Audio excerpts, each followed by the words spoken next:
손매란 박사의 정신건강.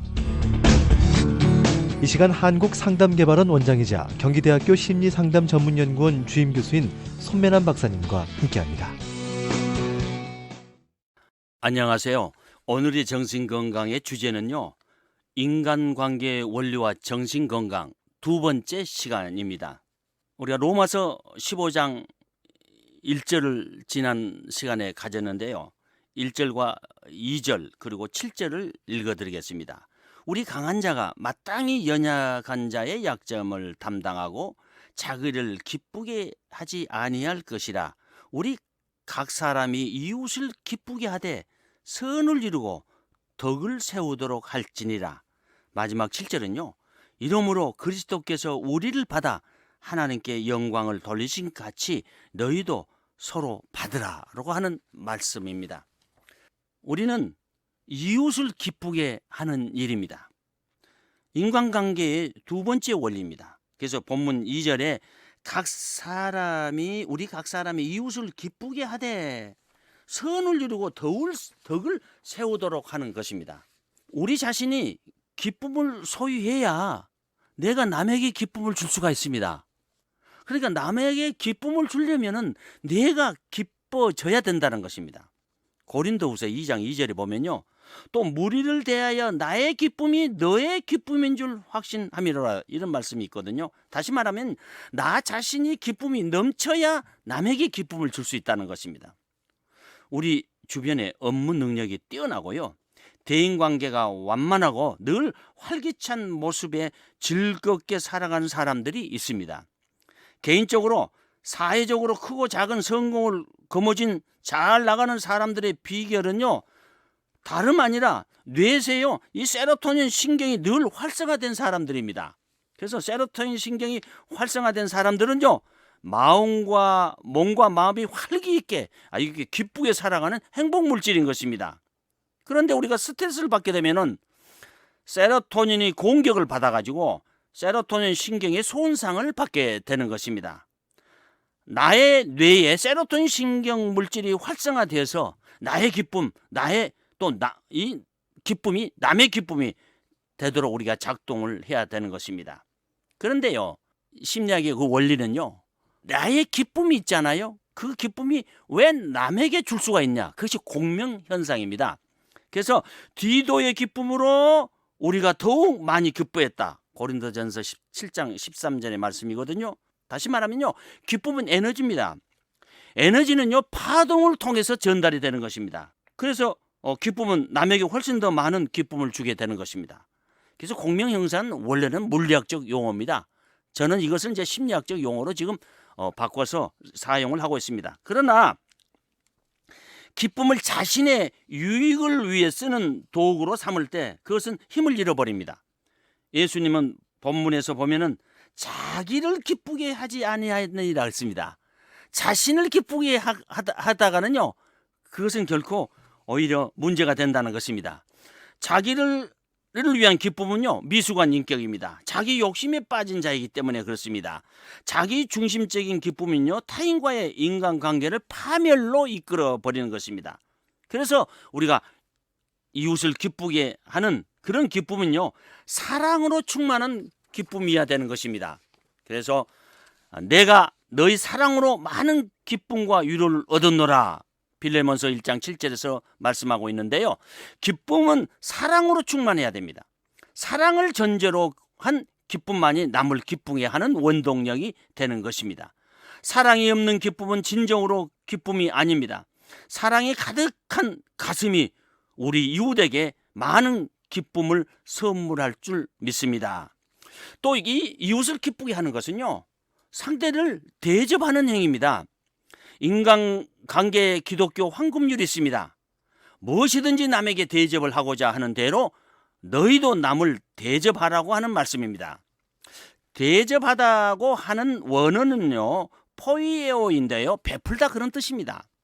사람의 본능은 다른 사람이 자신에게 베풀어 주었으면 합니다. 남이 자신에게 베풀 때 저절로 기쁨이 넘치는 것입니다. 그래서 상대에게 기쁨을 주는 것은 상대를 대접하는 행위입니다. 또 이웃을 기쁘게 하는 것은 결국 선을 이루고요. 덕을 세우는 일입니다. 그래서 우리 본문 읽어드렸습니다마는 이웃을 기쁘게 하되 선을 이루고 덕을 세우도록 하라는 그런 말씀입니다. 그래서 우리는 이런 선을 정말 이룬다는 거 물론 어렵습니다. 신앙의 덕도 세우기가 힘듭니다. 그러나 신앙인들은 진실로 내 이웃, 내 약자를 기쁘게 하는 것이 바로 세상을 살아가는 인간관계의 법칙이요 정신건강의 원리인 것입니다. 내 이웃을 기쁘게 하는 것이 정서가 안정된 자요, 그리고 원만한 인간관계를 맺는 사람입니다. 내 이웃을 기쁘게 하는 자는 감정과 지성을 잘 조절해 나가는 데서 생기는 것입니다. 인간관계를 이루는 일은요, 이웃의 필요를 알고 그리고 채워주고 그런 관계가 될 때 선을 이루고 덕을 세울 수가 있습니다. 인간관계 법칙 세 번째는요, 서로 수용하는 일입니다.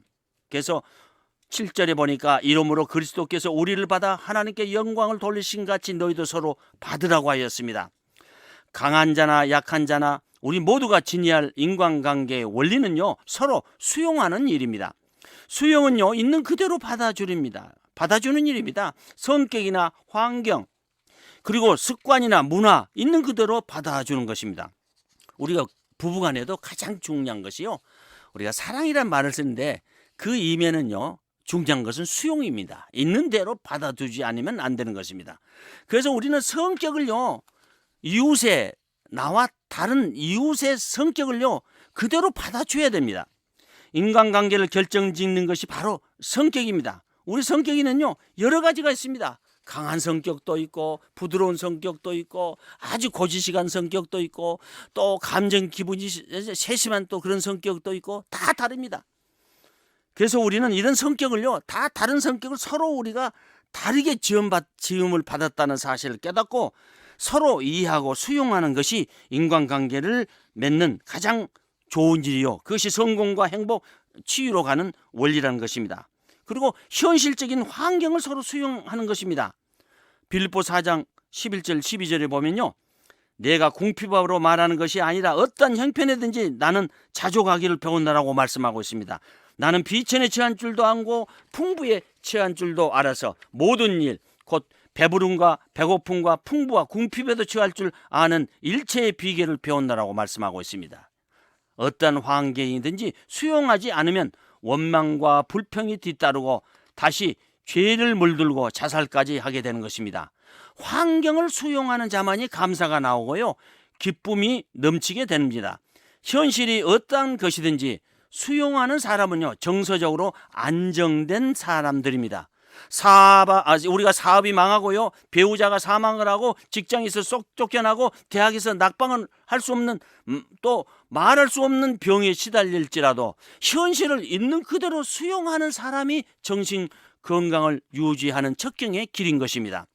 상담을 받으러 온 수많은 내담자를 보면요, 거의 현실을 수용하지 않고 다시 말하면 남의 탓으로 돌리든지 또는 거부를 하든지 이런 심리 방어 기제를 썼을 때 고통해지고 자신을 해치고, 그래서 현실을 수용하지 못하니까 결국은 상담을 받으러 오게 되는 것입니다.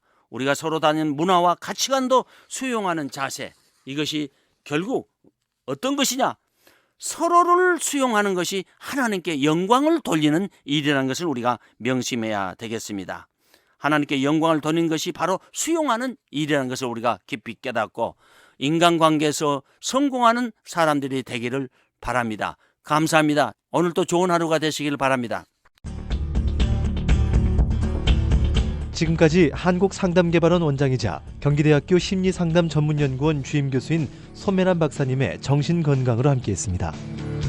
이 시간 방송 들으시고 무료 상담을 받기 원하시는 분들은 서울 전화 884국에 7590번으로 연락하시기 바랍니다.